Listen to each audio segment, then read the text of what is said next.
very exciting Facebook tutorial. I'm going to be showing you how to make more friends and how to fool everyone into thinking that you have a better life than you do. That's not entirely true, but we should be friends, mind you. I think that's a great idea. Then we can like each other's photos and shit, and we can like share our experiences. It's going to be amazing. So let's jump into DaVinci Resolve, and I'm going to be talking about how I got from, say, this shot to this. So it's the same shot, obviously, but what I've done is enhance certain features of this young man's face, and also played with things like contrast and color, and the results, dare I say, are magnificent. So how did I get to this place, and what were the thought processes along the way? Now, I'm not going to show you how to use DaVinci Resolve as a software guide. You can look that up on YouTube. There's hundreds of tutorials that teach you how to import these drives, how to manage your footage, how to conform the footage to a timeline, but basically I want to talk about the coloring aspect. So let's jump straight ahead into that. Now here is the finished product. DaVinci Resolve works with nodes. Now this might look like a very complicated, this may seem like a very complex grade, but when you break it down, it's actually quite simple. Basically all we're doing is we're saying, first step, let's balance the nodes. Second step, let's have a look at different aspects of the image that we want to adjust.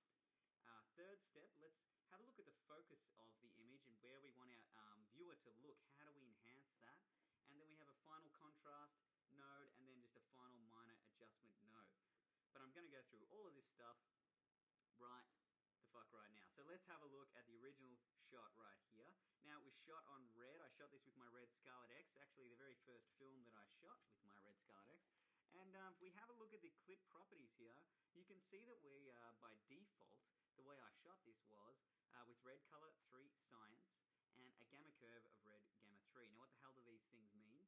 Well, the color space is referring to red's interpretation of the color from the sensor. So when you press record, you're going to be recording or decoding the raw data into this specified color range, which Graham from Red has created and his team. Now this is their best, most latest color science, which is red color 3. Now remember, these are starting points for our grade. The next thing is the gamma curve. Now it's very important to understand what a gamma curve is, and it's important to understand why it's powerful to be able to adjust that. So when you're shooting raw, you have the ability to change this gamma curve. Basically, a gamma curve is designed to make the image look good straight out of the box. The gamma curve gives the flat-looking raw data contrast, saturation. It gives the image a much more pleasing look to start with. But because we're grading this image, I want to be in charge of that gamma curve. I want to be the one who creates that look. So it's ideal to actually shoot and record in a gamma curve that's much, much flatter than this. Because what this is doing is actually already crushing out detail. Even though it's quite a flat looking image, if we go to the decode using clip instead, and I change my gamma curve to red log film, look how much flatter it is again. That actually looks terrible, doesn't it? But the beauty is it's giving us more control because we are the masters of this color. We want to start from the very beginning. We don't want the camera to do virtually anything in terms of the aesthetics of the image other than give us the most information possible. So that's why people talk about shooting flat, and that's exactly what we've just done here. Thanks to the ability of RAW, we have changed our gamma curve to red log film. Now, I do suggest using red color 3. So here we have a good starting point, but what do we do creatively to make this shot really, really sing? Because if you compare these two shots, they're vastly, vastly different. So the first thing we do is we look at the contrast of the image. Is there a black point in this image? I don't think there is. It looks very washed out to me. There's no pure black in here. Now you might think under this little collar here, or maybe that black stripe there is pure black, but hold on a second, let's compare it to this black here. That's pure black. So we actually have no pure black. Now I'm just using these as a guide here, but what if we need to scientifically prove that we have no pure black? So let's right click on our image and go to show scopes.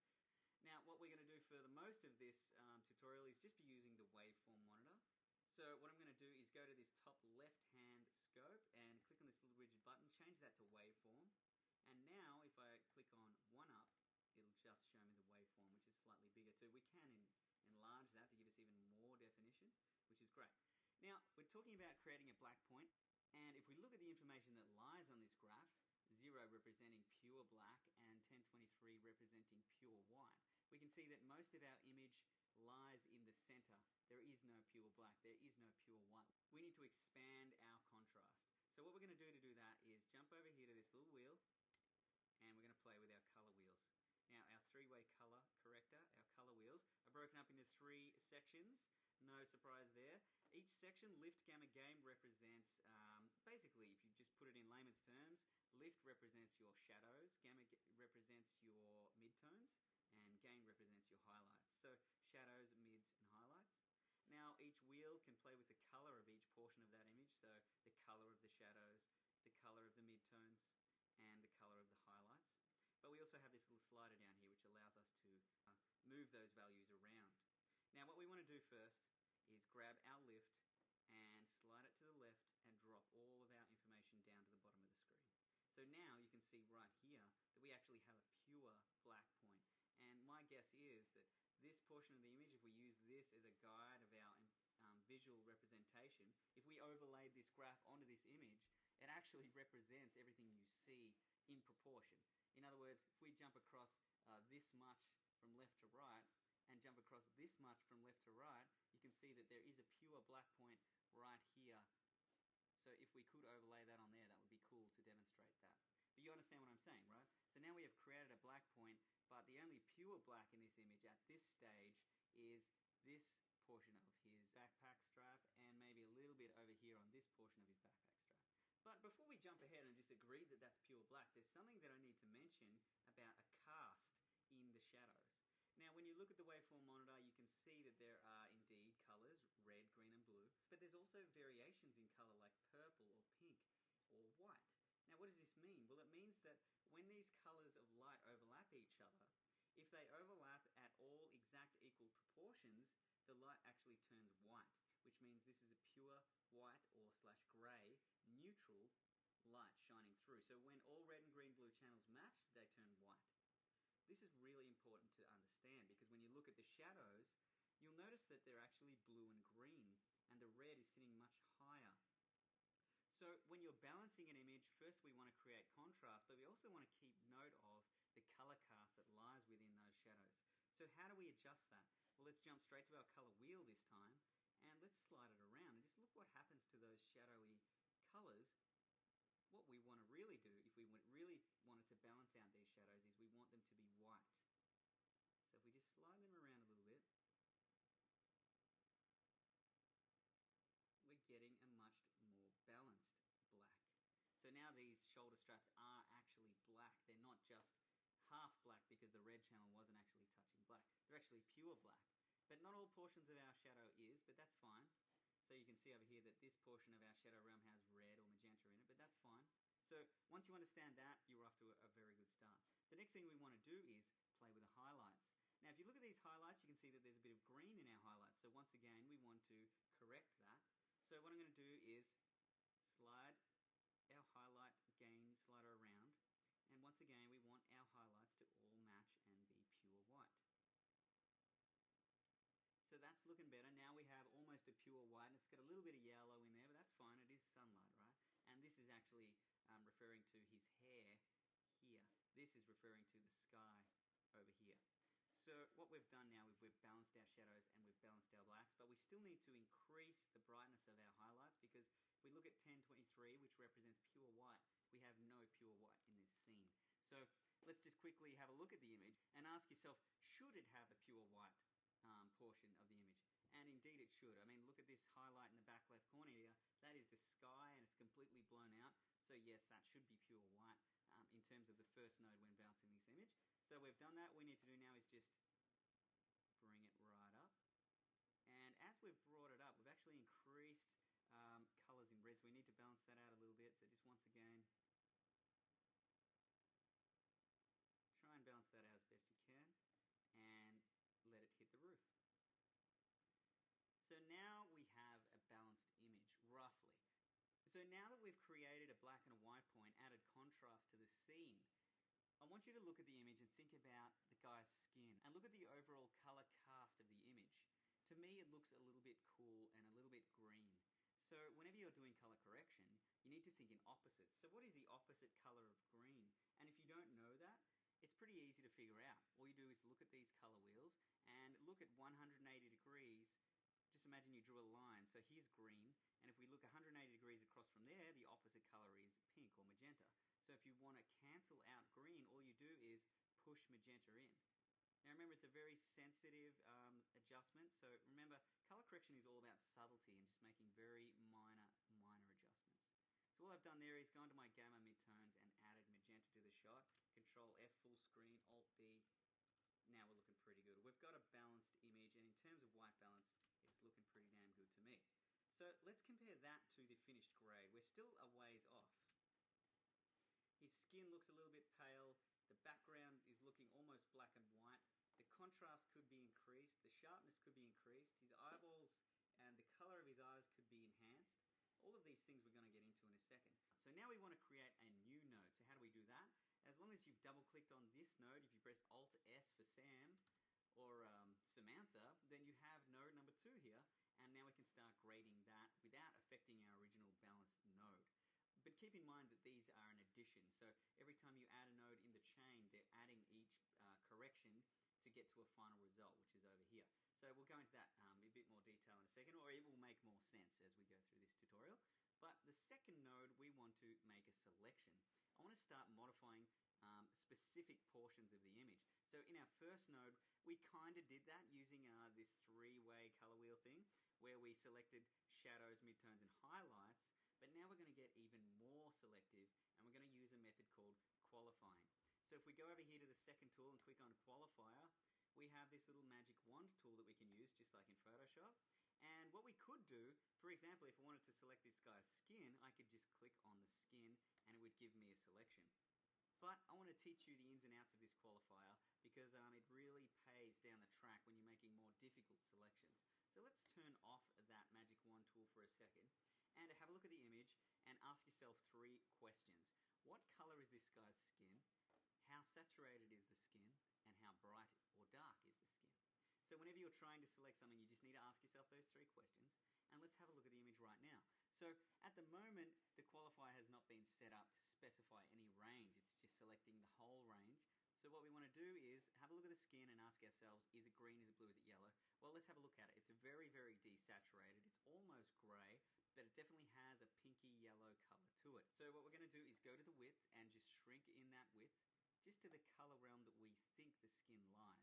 Now, once we play with the width, we can then go to the center and slide that around as well. You'll notice as you slide it around, this color in the middle saturation area changes. So this gives you an indication of what color that we're going to be selecting. So if we just move it around until it sort of starts to look like the color of his skin, which I would say is about there, we're off to a good start, at least with the chroma value. The next thing we want to do is say to the qualifier, how saturated is that color? So if we look at the color of the skin, it's mostly very, very desaturated, isn't it? So if we go to the high point, we can move that down. It's definitely, we don't want to select anything in this sort of saturation area. We want to bring that right down because the saturation's almost black and white, the skin, but it does have some color to it. So that's looking pretty good. The next thing we're going to look at is the brightness of the skin. So how bright is it? Is it in these shadow areas? Is it in these highlight areas? I'm going to suggest that it's sort of around this area here. So if we just grab that low point and drag that up, and grab this high point and drag that down, let's see how close we got. So if we turn on the highlight area by pressing this magic wand, we can see, bam, I've done a pretty good job of actually selecting that skin. Now, it still needs refining, but we actually haven't softened any of the edges of these selections. And we did that all just by asking those 3 logical questions. It's very, very powerful to understand what's happening behind the scenes instead of just clicking the magic wand and clicking on your image. So we've got to a pretty good place, but notice we're also selecting these darker areas of the image. So what we can do is go to our low part of the luminance and bring that up, and the higher we go, the less of that darkness we're going to select. So that's looking pretty good too. So now we have a rough selection, which is looking pretty good. But you'll notice the edges of my selection are quite harsh. There's no softness at all. So what we can do is start to introduce different colors or subtract them. So I can shrink the width of my color range because I know I don't want to select anything green, but you can see here that my selection is actually including some green. So I could move the center of that over to the left, and now you can see I got rid of that green grass.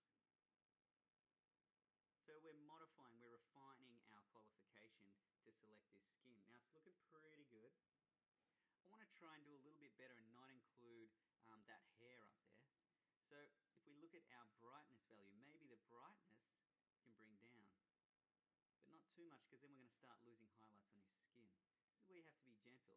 So now that we've got our rough selection, what we can do is actually soften the edges of these selections, and that's what these low soft, high soft things actually mean. So if we can soften the edge of the high area, you can see now we're getting a much nicer selection, sort of just getting the skin. The next thing we could do is actually soften the whole mask itself. Now we go to this blur radius here, and we can just increase that. And as you can see, if we go to 100, it's blurred it quite considerably. And that's looking pretty good. If we press play, you can see that we've selected the skin and pretty much nothing else. That's a great place to start. Now, to help us refine that selection, I actually do want to include a little bit more of this shadow detail in here in my selection, because that is part of the skin. So what I might do is just lower the luminance values a little bit more. But now remember, we're starting to introduce portions of the image we don't want. So how do we fix that? So what we could do is, in combination with our qualifying, we can use a mask as well. So let's go to the mask or the window tab, and let's just click on this circle. And now you can see that our qualification still remains, but it's only focusing inside of this circle. So I'm just going to reshape this just to match. And you know what? That's looking pretty good. We don't have to worry about those shadow areas, although we do have a few here that we've got to be careful of. So this might be a case of actually not using a circle, but using this Bezier tool instead. So then we can just make a custom shape, like so.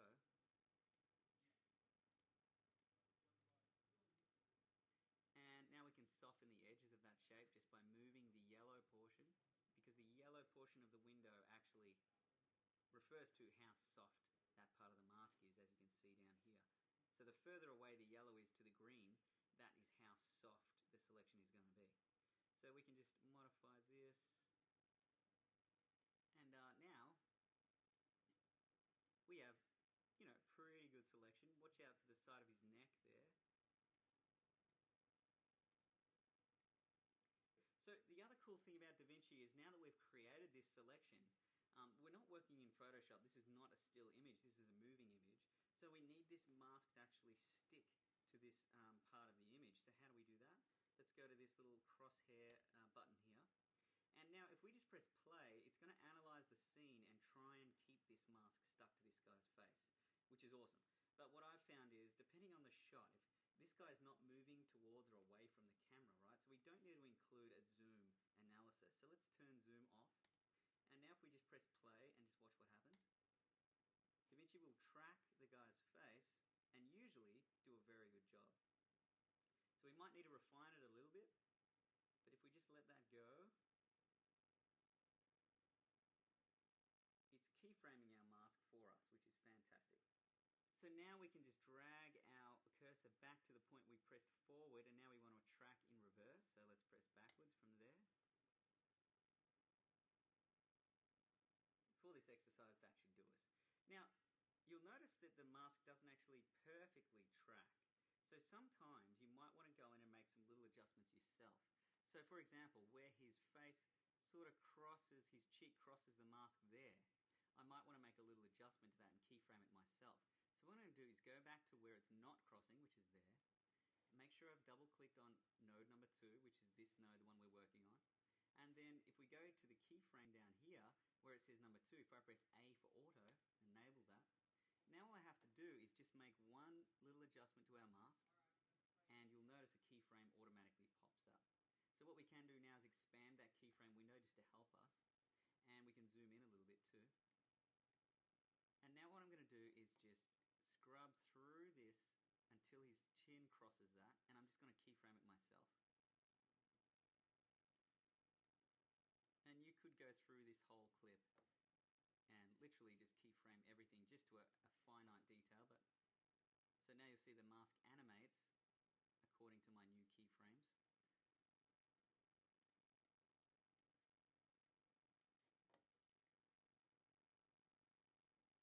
And just have a look at anything else that tracker didn't do the best job. It's looking pretty good. Excellent. So I've just had a beer and a latte pretty much at the same time. So now we're ready to change the color of this guy's skin. And the beauty is, because we've made an animated selection, let's just press Shift H to get rid of the highlighted portion. And we can turn off the mask literally just by going over here and just going none. Now we can actually just play with this dude's skin. Check it out. And the cool part is it animates no matter where he goes. So we have the power to create selections like that. It is a little bit fiddly when you first start, but once you get used to this, the 3 questions and playing around with keyframes, although I do hate DaVinci's keyframes, once you sort of get a grasp on that, this stuff becomes a lot quicker and, yeah, not so painful, maybe like the last 10 minutes was.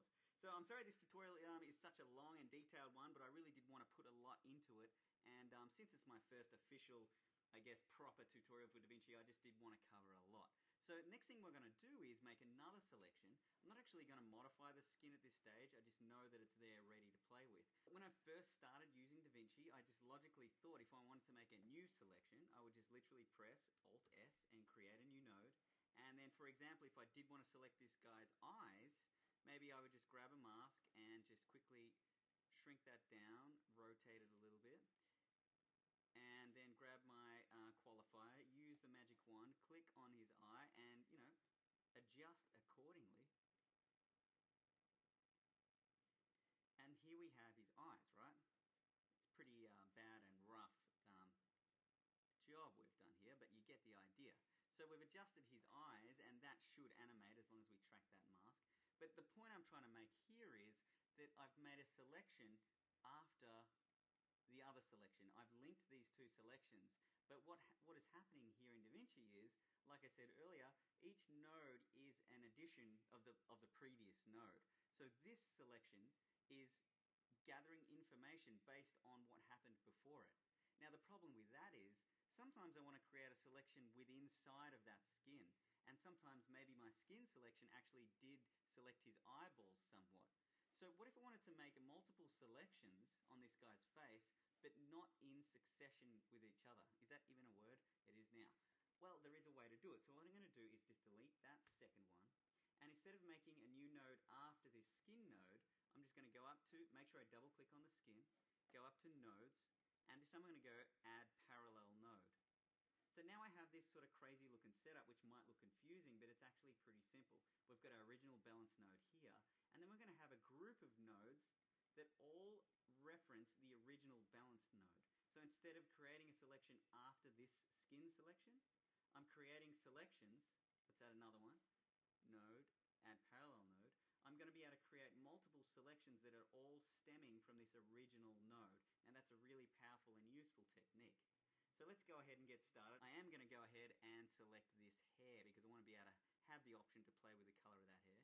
So I'm just going to double click on node 4, rename it, right click and change the label to hair. And once again, I'm going to go into my mask, and actually before you choose a mask, always just try and make a selection just with the qualifier. We're not going to go into the 3 question phase here. I'm just going to go automatic style, choose the magic wand and click on his hair. Just clicking around until you find something that gets most of the hair and nothing else. Now I want to increase the range of hair that it selects based on luminance, so I'm going to lower the shadow area so it starts coming in like so. So maybe to refine the edge of this, I could just increase the blur radius. And now we have a pretty good selection of his hair. It's not too bad. But what I might do is just lower it even more because I really want to try and get that whole head of hair. But you'll notice it's starting to introduce his skin. So how do we get around that? Well, we can refine it by changing our color selection. Notice our color selection is in the red realm, but with the hair there's actually no red in that hair, or virtually no red compared to the skin. So all we need to do is close the width of this and just shift it to the right, and hopefully we're starting to get a better selection, which we are. So we've done this without an animating mask, which is really, really cool. And we can expand the radius of our selection too, just slightly. And that's looking pretty damn good. So we could, just for the hell of it, get rid of these extra components that have been selected by using a mask, but this time it'll be a lot simpler. So I'll just use a window and use a round one this time. And we just sort of plonk it there. And once again, just go to the tracking palette, turn off the zoom for this particular shot, and now all we do is just press play and just analyze the frame, so it's going to do a very good job of that, I assume. And hell yeah, it is. So, once you've tracked that, just go back to the starting point where you started tracking, and you can just always go reverse as well and just track backwards. So just for the sake of this tutorial, I'll just use this sort of inner section here. Keeping in mind though that if your subject does walk off the frame, that's usually when the tracker stuffs up. So how do you combat that? Well, this is where you need to do your own specific keyframes. So for example, at the end here, the tracker would most likely stuff up and need a little bit of help. So what you would do is, you go to that end frame just before he walks off, and you need to double click on the layer that you want to keyframe, which is number 4. Go down to number 4, enable auto keyframes. Just move the mask slightly, and a keyframe should pop up down here. And then just scrub through the timeline until he walks off shot, and just drag your mask manually. So if we scrub through this now, you'll notice the mask is animated between those 2 points. And then you could go to the middle and just refine it a little bit. And just refine it again. And again. And there we go. So not only did we use the tracker to help track most of the shot, but in problem scenarios like that, you just need to enable auto keyframing and do it that way. So now that we have our hair tracked and our skin tracked, we're looking pretty good. Let's jump straight on to the next one, and this time I'm going to select his eyeballs. So I'm just going to zoom in here, and once again I'm just going to create a mask straight away and just shrink that down just so it's only just like a pair of sunnies, really, because we're going to use a qualifier to help us. So once we've done that, you could just go straight to your tracking and just start tracking. See how it goes. So it should do pretty well. It's nice high contrast, good detail. The tracker should be fine sticking on those eyeballs. It seems to be doing a good job there. And in a second, we're just going to add a qualifier to this mask. So I'll just scrub back here until I find a clean frame where his eyes are open. And now I'm going to go to the qualifier window, click the magic wand, and just click on one of his eyeballs. And just click around until it grabs most of what you're looking for. And then we may need to go in and refine it a little bit. And then we could just go into our mask and just shrink it down a little bit, because that tracking data will maintain. So that's looking not bad, not bad. So let's right click, change label, call it eyes. And if we press Shift H and we just change the view to none, now you can see that I can increase the brightness of his eyes. I mean, I haven't done the best selection there. Put some blue in there. And if I press Control D and turn that on and off, you can see what I'm doing there. So obviously we can do a better job, but you get the idea.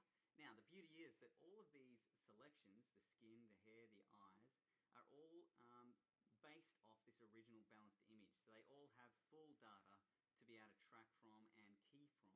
Now this parallel node here actually isn't very useful for us in this particular example, but it's absolutely necessary for this setup. So basically we have our balance node on the left, our parallel node on the right, and now before we go any further we need to add another node. So now we have our group of selections. There's one more selection I need to create, and that is the shirt.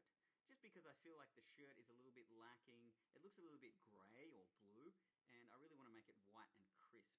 So I'm going to create one more selection. So if we just double click on the top layer and we go nodes and add parallel again, then we'll have an extra one there. Right click on that and just call it shirt. And double click on that node, go to our qualifier, click on the magic wand, same stuff, and just click on the shirt. Now straight away DaVinci's done a pretty good job there. It's going to increase the highlight range. And if we turn the hue off, let's just see what happens. Now what I'm going to do is actually draw a mask around the shirt. But in some instances, this is why it's handy to understand this 3-question system. What color, how saturated, how bright. Because when you're making a selection, sometimes you actually don't want to include color information. For example, this shirt, it's mostly luminance. And for me to get a clean key, I need to actually tell it turn off the hue, and now you can see I've selected the edge of that as well, which is great. The only problem is now I'm selecting all variations of saturation and luminance, which does include the color red. So what are we going to do about that? Well, I'm just going to draw a mask around it, and that's going to help our selection. But I am going to just increase this high range all the way to the top. So then I'll just go to our mask, and I'm going to use the Bezier tool this time and just draw a nice, when I say nice, a quick mat around that. And yeah, just refine that a little bit. And what I could do is just increase the blur radius. And you know what, I am going to reintroduce that hue and just try my best to not select the skin, but try and get as much of that shirt as I can and just soften it even more. So that's not too bad at all. So we just need to track that matte now, so I'll just press Analyze Forward, and DaVinci's going to do an amazing job of that. Little things like this is really what brings you know, color correction to life. It's what don't you like about the shot? That's the first thing I do. I look at it after my balance. I'm like, yeah, the skin doesn't look so good. The hair could be different. The white shirt's not crisp enough. The eyes aren't bright enough. So if you look at things like that, think about what you want to change. It's just awesome to be able to actually go ahead and do that. It's really rewarding when you get the result that you hoped for. So hopefully this tutorial is going to help you with that. So there I've analyzed forward. I'm just going to quickly analyze back as well. And alright, so that's looking pretty good. Let's just pause that there. Press Shift H. And yeah, so now we have the shirt, the eyes, the hair, and the skin. This is really, really cool. So I'm just going to reset those eyes because I did play with those before. But we actually haven't done anything since our balanced grade, although we are very prepared to do so. What we're going to do now is, well, I'm actually not going to change any of these things just yet. I'm going to add one more node outside of this parallel node. Now this node is going to be called my contrast node. And I haven't actually added a contrast curve, so to speak. What we did in that first node with the balancing was basically just giving the image some sort of contrast, but not a look in terms of contrast. So now I'm going to use curves to create contrast. Now, if you don't understand curves or how to use them, I have a lot of tutorials on my blog, mattscottvisuals.com. Check out there, I've explained curves about 1 million times, but I'm just going to create an S-curve right now, so I'll just drop the shadows a little bit and raise the highlights a little bit. So here we have some pretty nice looking contrast. I'll just press Control D just to turn that on and off. And while we're at this contrast, I might just rename it and call it Color Color Contrast. So it's both. And what I could also do is increase saturation by 10. So now the saturation's increased, the contrast is increased. If I just do Control D just to cancel that node, we can see the difference there. So I actually haven't changed any of these components yet. All I've done is balance the shot and added a contrast curve. So it's starting to look a lot better. But let's compare it to the final shot. There's definitely a lot more color in the grass. His eyes are more pronounced. His skin looks better. You know, there's a few things we still need to go with this. But the beauty is most of the hard work is done and the rest is just fun tweaking. So the color contrast is done. But now we're going to go back to the skin and we can just push in a little bit of warmth in there. Seeing as our highlights and mids can really create the look you want. And with the hair, I'm just going to add a little bit more yellow to the hair to make it look a bit more blonde. And with the eyes, I'm just going to increase the luminance of the eyes with the highlight slider and then the gamma slider. And I'm also going to drop some blue in there, and if we just zoom in, seeing as our highlights and mids can really create the look you want. And with the hair, I'm just going to add a little bit more yellow to the hair to make it look a bit more blonde. And with the eyes, I'm just going to increase the luminance of the eyes with the highlight slider and then the gamma slider.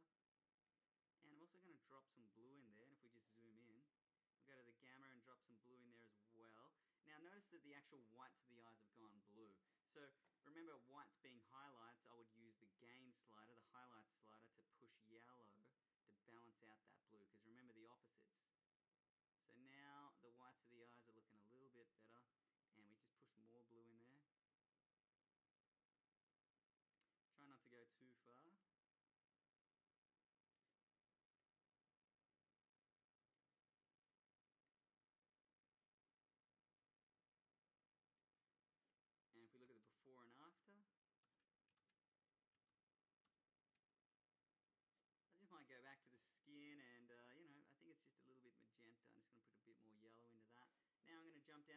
shirt, and I'm just going to increase the brightness of the shirt using the gain. Remember, it's all about subtlety. And I'm just going to push a bit of yellow into that as well, just to warm it up a bit. Now if we press Alt-D, that's going to disable all nodes. So Alt-D will show you the original shot, and you can see we've come quite a ways. But the beauty is we have a lot of control here. This setup really, really works. Now what if I wanted to affect everything outside of a selection?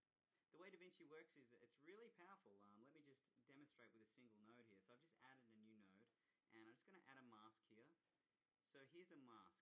Now if I made that dark just by dropping a curve in there, you can see that the inside of the mask is dark. But what if I wanted to maintain that correction, but then add a correction outside of that same mask? Well, then all I do is right click and go add outside mask. And now you can see these there's a dotted line there plus a solid line. So these nodes, 8 and 9, are linked. 8 is the inside and 9 is the outside. So now we can make 9 brighter or darker. So that's how that works. So the reason I brought that up is, let's delete those two nodes.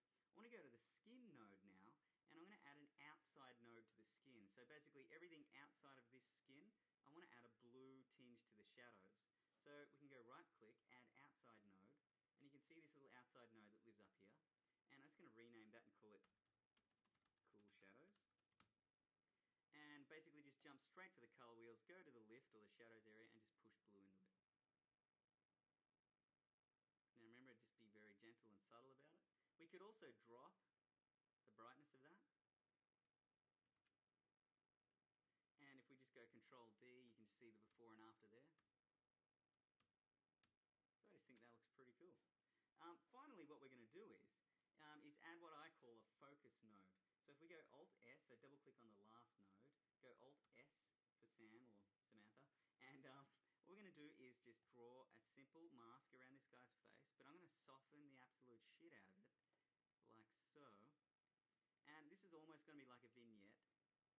But basically on the inside of that mask, I'm just going to increase saturation by 3 or 4. I'm going to go to my sharpness, and I'm just going to add a little bit of sharpness. With the sharpness, the way it works, sharpening and softening, anything in the middle at 50, that means that there is no sharpness or softening happening. Anything above 50 is absolute softness. As you can see there, it's completely defocused in the middle now. And anything below 50 is sharpening. So now you can see that it's very, very sharp, and it starts to introduce artifacts if you're not careful. Generally speaking, with red footage, I don't really like to go above, say, 46.46 sharpening, and even that's quite extreme. But you can see what it's done there. I've added sharpness and a bit more saturation just to the center. If we press Shift-H, you can see this is the area that I'm affecting. And then on the outside of that node, I'll go right-click, add outside node. On the outside of the node, I'm just going to go straight for my curve and just drop exposure a little bit. And while we're there, even though we have a super shallow depth of field, I'm just going to go to my blurring sharpening tool and just add a blurriness of about 3. It's really going to force our viewer to look where we want them to look. Now, don't forget we have to track these masks. So we go to our tracking tab and we just press play forward. Now, the beauty of using the inside-outside method is you only have to track once, because the outside node obviously affects everything outside of this mask regardless. So if this is tracked, then you know that your outside node is tracked as well. So once you've done that and tracked backwards as well, you can see that we've got a pretty good looking grade.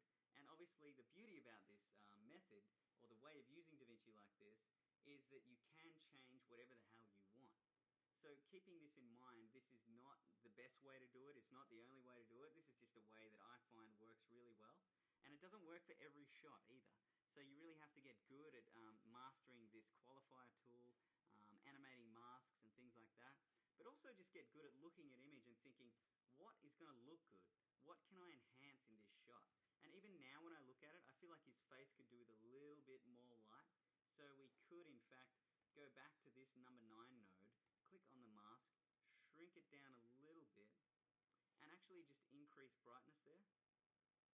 Just a tad. And that's looking pretty damn good. So yeah, that pretty much wraps up my tutorial. Hopefully this was really helpful for you guys. DaVinci Resolve is a little bit daunting when you first jump in. But once you start understanding nodes and the power of nodes, but also understanding these simple tools and how they can really, give you a lot of flexibility and freedom with color, you're going to really start enjoying it. And it's actually a really empowering process to learn color correction, especially since, a lot of cameras are going RAW these days. If you don't understand how to get the most out of your image in post, you're going to fall behind. So not only is it good to stay ahead of the game, but like I said, it's also very rewarding. So check out my blog, be friends with me on Facebook, and yeah, there'll be more tutorials to come. Thanks for listening. My name's Matt Scott, and I'll see you next time. And while you're on Facebook adding me, why not type in Sissy Boy and in brackets short film, and check out the work of Cameron McCulloch. He's the writer-director and good friend of mine who is the man behind the film. So go and check out their page, like it if you like it. I think it's jumping around festivals as we speak. But yeah, it was a lot of fun to shoot. So it'd be great to get your support. Indie filmmakers, unite. And what the hell, while you're on Facebook, type The Ninja Movies and check out the film I'm shooting right now. I think we're 8 days into principal photography. It's a 33-day shoot, feature film about ninjas. Who the hell doesn't like ninjas? If you don't like ninjas, you're probably a samurai or something like that. But anyway, I'm having an absolute blast shooting this film. And yeah, back to work tomorrow. I've had 3 days off. It's been freaking awesome. We've been in like mud trenches with guns and shit and explosions. Well, there's my alarm. Anyway, I gotta go. Thanks, guys. Peace